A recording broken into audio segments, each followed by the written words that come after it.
السلام عليكم ورحمة الله وبركاته. الحمد لله نحمده ونستعينه ونستغفره ونؤمن به ونتوكل عليه ونعوذ بالله من شرور أنفسنا ومن سيئات أعمالنا. من يهده الله فلا مضل له ومن يضلله فلا هادي له، ونشهد أن لا إله إلا الله وحده لا شريك له، ونشهد أن سيدنا ومولانا محمدا عبده ورسوله. أما بعد فأعوذ بالله من الشيطان الرجيم. بسم الله الرحمن الرحيم. ولا تقولوا لمن يقتل في سبيل الله أموات بل أحياء ولكن لا تشعرون. میرے واجب الاحترام بزرگوں اور بھائیوں اور اسلام کے غیور فرزندوں، ہم لوگ اس دنیا کے اندر مسافر ہیں، سفر کر رہے ہیں. جس طرح کبھی ہم ماں کے پیٹ میں بھی تھے، وہ وہاں سے سفر کرتے ہوئے دنیا کے پیٹ میں آئے ہیں. اب ہم دنیا میں بھی مسافر ہیں، ہمیں یہاں سے بھی کوچ کر جانا ہے. دنیا میں جو بھی آتا ہے وہ مسافر بن کر آتا ہے، کوئی رہنے کے لیے نہیں آتا. اور یہ وہ بات ہے جس میں کسی کا کوئی اختلاف نہیں ہے، سب کو جانا پڑے گا. لیکن معاملہ یہ ہے کہ جس ذات نے ہمیں پیدا کیا، اگر ہم اس کے احکام پر چلتے ہوئے اللہ کو راضی کر کے مرتے ہیں تو یہ ہمارے کامیابی کی دلیل ہے. اور اگر ہم نے ناراض کر دیا اللہ کو، اور اگر ہم نے ناراض کر دیا اپنے کھلانے پلانے والے رب کو، اپنے پالن ہار کو ناراض کر دیا، تو ہم سے بڑا ذلیل اور خوار اور ہم سے بڑا ناکام بھی کوئی نہیں ہوگا. اس بات کو اپنی زندگی میں، اپنے دل و دماغ میں ہمیشہ بٹھا کر رکھنا چاہیے، کبھی نکلنے نہیں دینا چاہیے. ہر آدمی کو یہ سوچنا چاہیے کہ میں مسافر ہوں اور میرا سفر اللہ سے ملاقات پر ختم ہوگا. یعنی جب اللہ سے ملاقات ہوگی، پھر جب اللہ تبارک و تعالیٰ فیصلہ کرے گا، اس کے بعد ہی میرا سفر ختم ہوگا. اللہ سے ملاقات ہونے کے بعد ہی، فیصلہ ہونے کے بعد ہی کوئی بات مکمل ہوگی. ابھی ہم لوگ سفر میں ہیں.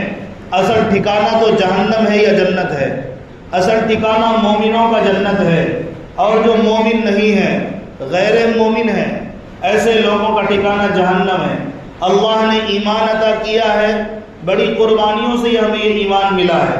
میں نے اس سے گزشتہ جمعہ آپ کے سامنے حضرت عثمان غنی رضی اللہ تعالیٰ عنہ، تیسرے خلیفۃ المسلمین کے بارے میں بتایا کہ ان کو ذی الحجہ کے مہینے میں 18 ذی الحجہ کو شہید کر دیا کچھ بدبختوں نے، ظالموں نے.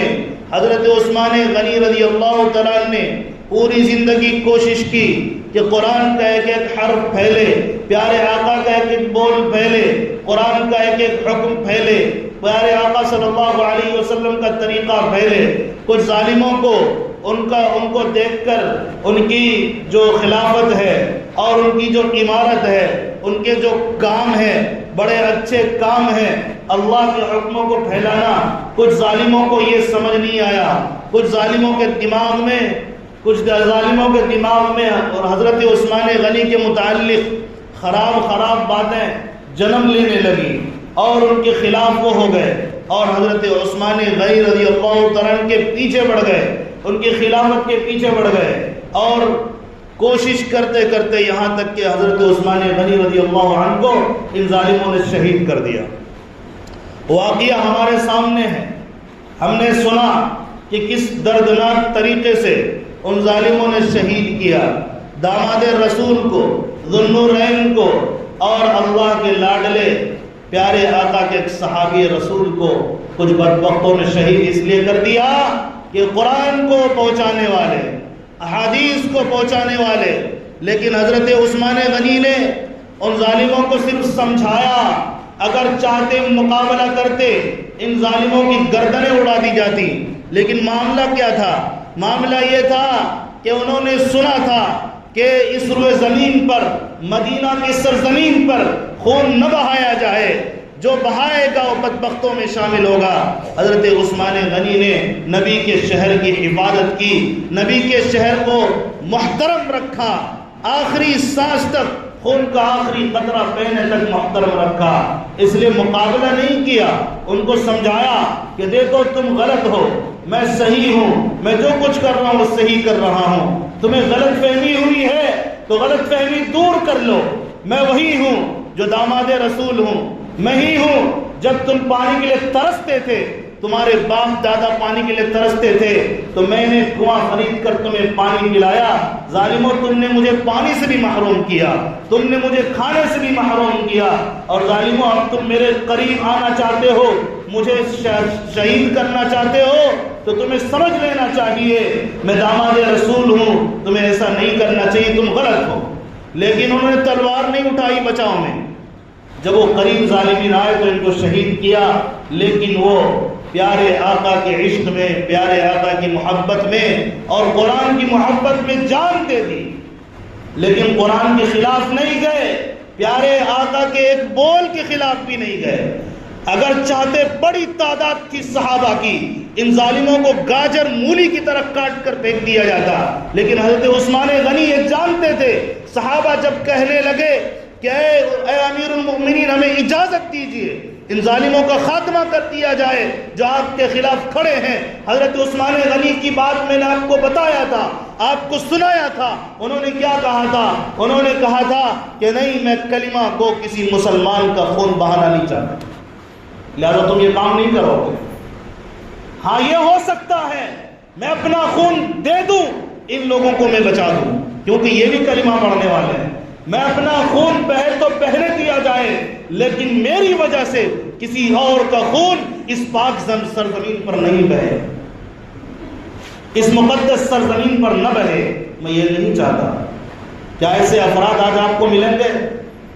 ہرگز نہیں ملیں گے، بلکہ غلطی ہوگی تو بھی چاہے گا کہ میری غلطی کسی اور کے سر لگ جائے، کہ میں نے غلط نہیں کیا، فلاں نے کیا، میں نے چوری نہیں کی، فلاں نے کیا، میں نے ڈاکہ نہیں ڈالا، فلاں نے کیا، میں نے قتل نہیں کیا، فلاں نے کیا، میں نے نہیں مارا، اس نے مارا۔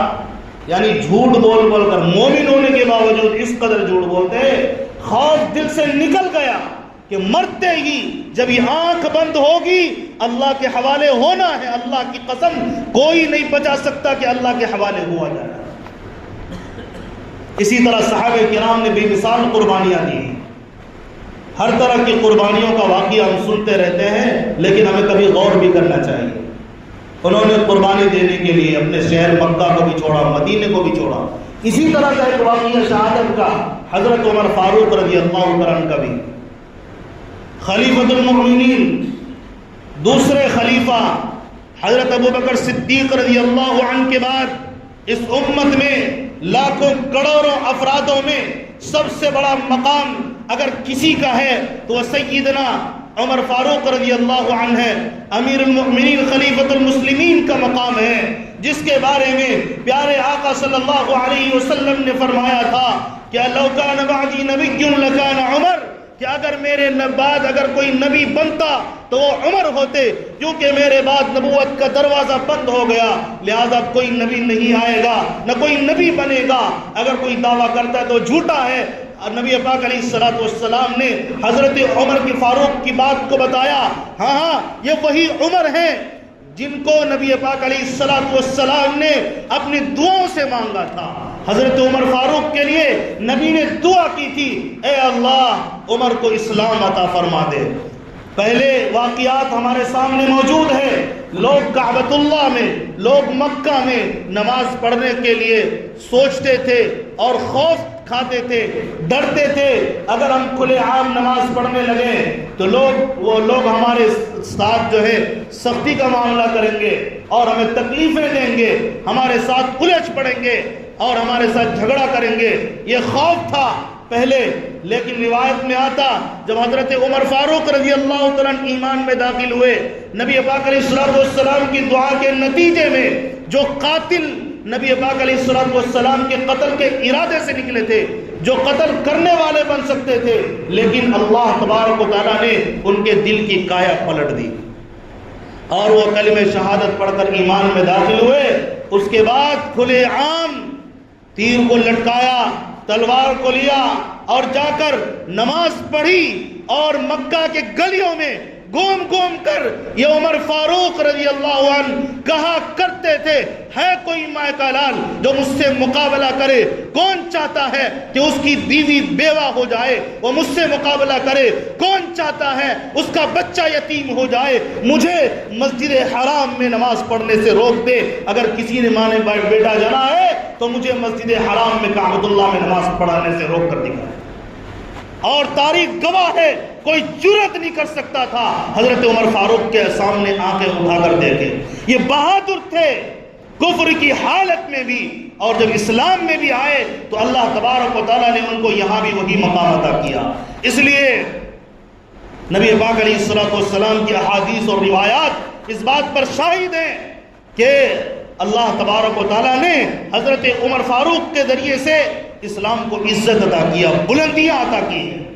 پھر سارے صحابہ جو اس وقت میں موجود تھے وہ کھلے عام پھر نماز پڑھنے لگے، اللہ کی عبادت کرنے لگے۔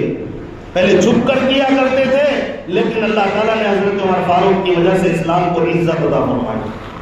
حضرت عمر فاروق رضی اللہ عنہ وہی ہے، روایتوں میں آتا کہ جس راستے سے حضرت عمر گزر جائے اس راستے کو بھی شیطان چھوڑ دیتا ہے، یعنی شیطان بھی ڈرتا ہے کہ یہ عمر ہے کہ میں اسے بہکا نہیں سکتا، اگر میں اس سے ٹکرایا تو مجھے رونا پڑے گا۔ وہ یہ جانتا تھا، اس لیے ظالم شیطان بھی اس کے راستے میں نہیں آ سکتا تھا۔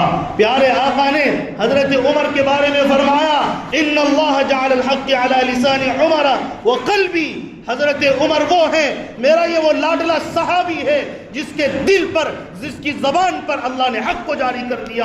یہ بولتا بھی ٹھیک ہے، یہ سوچتا بھی ٹھیک ہے۔ یہی وجہ ہے قرآن پاک میں ایک جگہ نہیں، دو جگہ نہیں، تین جگہ نہیں، بلکہ مجھے کہنے دیجئے 17 مقامات پر حضرت عمر فاروق کی سوچ کے حساب سے حضرت عمر فاروق نے پہلے وہ جملہ کیا، پہلے وہ جملہ ادا کیا۔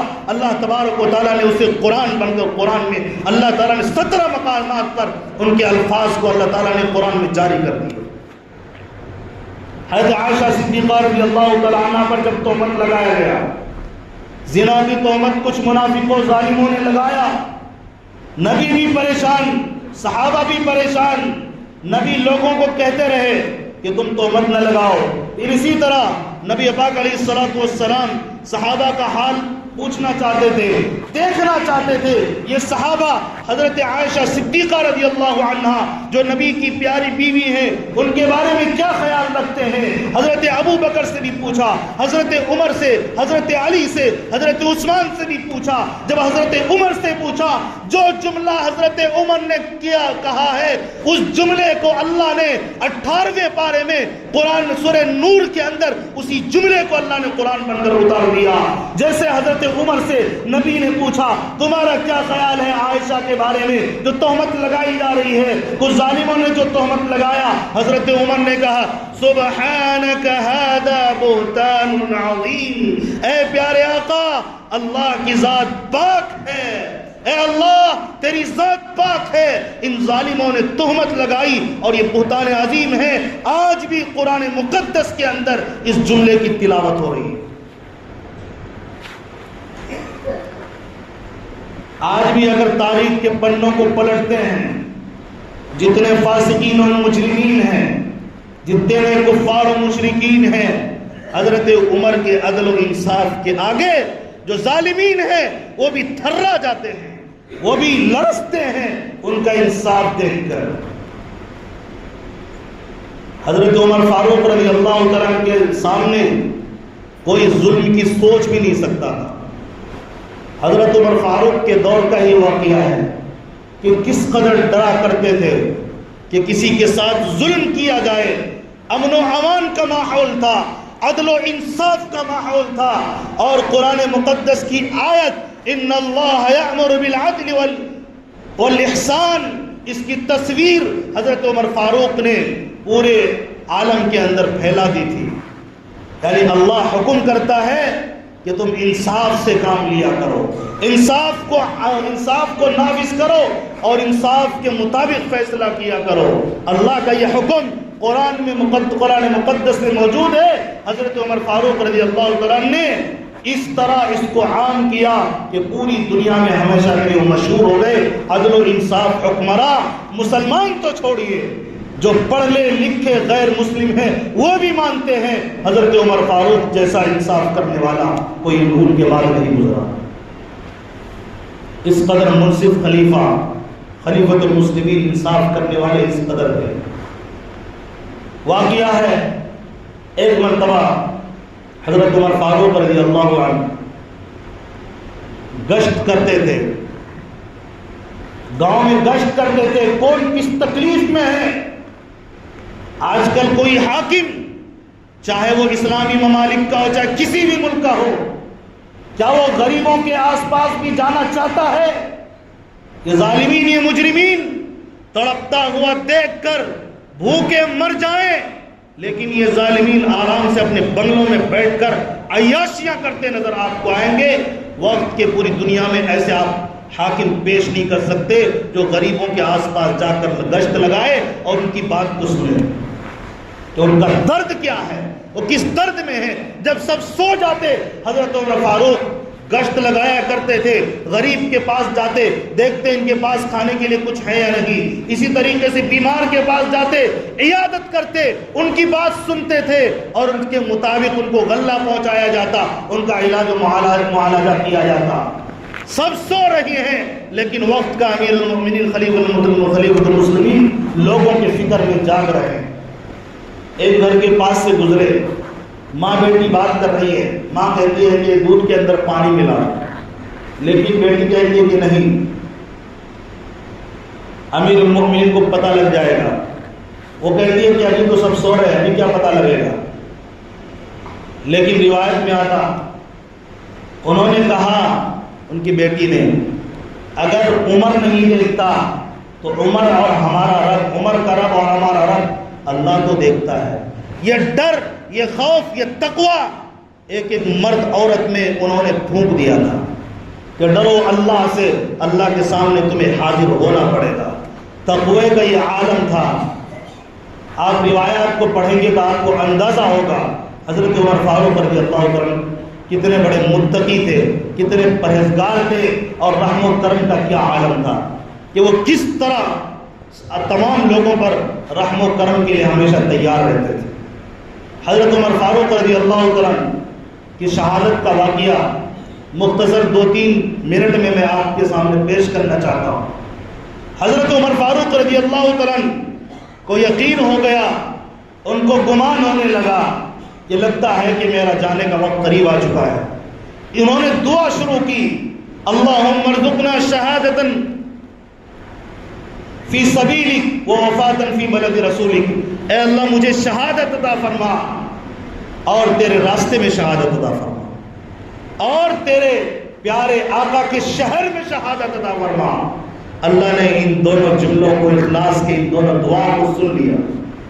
ترتیب یہ بنی، حضرت عمر فاروق رضی اللہ عنہ نے ایک شخص کو بلایا، مجوسی تھا، حضرت مغیرہ بن شعبہ کا غلام تھا، فیروز لولو، ابو لولو فیروز نامی شخص تھا۔ ان کو بلایا، اس کے بارے میں مشہور تھا، بعض روایت میں چکی بنانے کے سلسلے میں، بعض روایت میں خنجر بنانے میں بڑا ماہر تھا۔ جو بھی وہ بنا رہا ہو، حضرت عمر فاروق نے کہا کہ مجھے بھی ایک اچھا خنجر بنا کے دو۔ اس ظالم نے کہا کہ میں آپ کے لیے ایسا خنجر بناؤں گا جس کی شہرت مشرق سے مغرب تک ہوگی۔ حضرت عمر فاروق سمجھ گئے یہ ظالم مجھے قتل کی دھمکی دے رہا ہے۔ لوگوں نے کہا کہ آپ ان کو پوچھے کیوں نہیں، آپ ان کو پکڑے کیوں نہیں، معاملہ رجسٹر کیوں نہیں کیا، مقدمہ اس پر آپ نے کیوں درج نہیں کیا۔ حضرت عمر فاروق نے کہا یہ صاف صاف تو اس نے نہیں کہا نا، لہذا میں اس پر مقدمہ رجسٹر نہیں کرتا۔ اس نے تو اشارتاً کہا ہے، اگر صاف کہتا تو پھر اس کی ہو سکتا ہے کہ نہ بھی، اسی لیے جب تک صاف نہیں کہتا میں اس پر صرف مطلب معنی نکال کر میں اس پر مقدمہ نہیں کرنا چاہتا، اسے جانے دو۔ وہ چلا گیا۔ حضرت عمر فاروق رضی اللہ عنہ فجر کی نماز پڑھانے کے لیے کھڑے ہوئے، یہ ظالم بھی پیچھے کھڑا ہو گیا اور خنجر لیا ہوا تھا اور اس کو زہر کے اندر کئی دنوں سے اس کو بھجا کے رکھا ہوا تھا۔ حضرت عمر فاروق نے تلاوت شروع کی، فجر کی نماز کا وقت ہے، یہ اندھیرے میں چھپ چھپا کر آیا ہوگا اور پیچھے کھڑا ہو گیا حضرت عمر فاروق نے تلاوت شروع کی، سورہ فاتحہ مکمل کی، دوسری سورت شروع کرنے والے سورہ طٰہٰ کی تلاوت شروع کی۔ روایت میں آتا کچھ دور تک پڑے تھے، یہ ظالم لگاتار حضرت عمر فاروق پر وار کرنا شروع کیا، 3 خنجر مارے، حضرت عمر فاروق زخم کی تاب نہ لا کر گر گئے، اور اتنا سخت زخم ہو گیا کہ دوبارہ وہ زخم ٹھیک نہ ہوا۔ 26 ذی الحجہ کو یہ واقعہ پیش آیا تھا، اس کے بعد 2-4 دن باحیات رہے، 1 محرم الحرام کو دنیا سے رخصت ہوئے۔ محرم کا زمانہ آنے والا ہے، بالکل قریب آ چکا ہے، 2 دن باقی ہے، 2 دن کے بعد محرم شروع ہوگا۔ میں نے یہ واقعہ اس لیے بیان کیا، اللہ تبارک و تعالیٰ نے ان سے بہت بڑا کام لیا، اسلامی مملکت کو پھیلایا، اور یہ اللہ سے دعا کیا کرتے ہیں، اے اللہ میں تیرے راستے میں مرنا چاہتا ہوں، مجھے شہید بنا دے، اس لیے کہ میں بستر مرگ پر مریض بن بن کر، بیمار رہ کر، اور سوئی دوائیاں لے کر مرنا نہیں چاہتا، کسی حکیم یا ڈاکٹر کے حوالے ہو کر مرنا نہیں چاہتا، مجھے تو شہادت عطا کر دے، کیونکہ میں جانتا ہوں تیرے قرآن میں تو نے فرمایا ہے کہ شہید مرتا نہیں، شہید زندہ ہوتا ہے، شہید کو مرا ہوا کہنے والا بھی مجرم ہے۔ قرآن کہتا ہے وَلَا تَقُولُوا لِمَنْ يُقْتَلُ فِي سَبِيلِ اللَّهِ أَمْوَاتٌ، کہ اے لوگو جو اللہ کے راستے میں، جو میرے راستے میں شہید ہو جاتے ہیں، انہیں مردہ نہ کہنا، بل احیاء ولکن لا تشعرون، کہ جو شہید ہے وہ مرتا ہے، اللہ کا نام لے کر جیا اور اللہ کا نام لے کر مرا، اللہ کا نام لے کر اٹھے گا، اس کی مقام کی بلندی ایسی ہوگی، جنت میں جب لوگوں سے اللہ سوال کرے گا بتاؤ کیا چاہتے ہو، سب کہیں گے اے اللہ تو نے سب کچھ دے دیا، مجھے کچھ نہیں چاہیے۔ شہید آگے بڑھیں گے اور کہیں گے اے اللہ مجھے دوبارہ دنیا میں بھیج دے، میں چاہتا ہوں پھر تیرے راستے میں جہاد کرو، پھر مجھے شہادت کا موقع ملے، کیونکہ جو مزہ شہید ہونے کے وقت میں تیرا نام لیتے ہوئے میں مرا تھا، وہ مزہ تو یہاں اس طریقے کا مزہ یہاں نہیں مل رہا ہے، اس کا مزہ ہی کچھ اور تھا جو میں نے تیرے نام لیتے ہوئے جان دے دیا تھا۔ میں چاہتا ہوں پھر دوبارہ مجھے تو دنیا میں بھیج دے اور میں پھر شہید ہو جاؤں۔ یہ خواہش ہوگی شہید ہوگی، اس لیے سستی کاہلی ہمیں چھوڑ کر اللہ کے حکموں کے آگے سجدہ ریز ہونا چاہیے۔ جو جس قدر اللہ کی فرما برداری کرے گا، اللہ کی غلامی کرے گا، پیارے آقا کی سنت پر مر مٹے گا، اللہ اسی قدر اسے بلند کرے گا۔ ورنہ جس طرح ہم دکانوں میں بیٹھے ہیں اسی طرح دکان مکان کرتے ہوئے مریں گے، لیکن ہمیں کوئی جانے گا بھی نہیں۔ حضرت عمر چلے گئے، حضرت عثمان چلے گئے، حضرت علی چلے گئے، صحابہ گئے، تابعین گئے، اللہ کی قسم قرآن میں ان کا نام باقی اور باقی رہے گا، اور ہم لوگ ان کو دعا میں یاد کرتے رہیں گے، اور ان کا مقام آخرت میں بھی دیکھنے والا ہوگا۔ اللہ تعالیٰ ہم تمام کو صحابہ کے نقش قدم پر چلتے ہوئے خوب دین کی محنت کی توفیق نصیب فرمائے، آمین وما علینا الا البلاغ۔ دعائے صحت کی اپیل ہے، رفعت خاتون کے لیے دعا کرتے ہیں، اللہ تعالیٰ صحت نصیب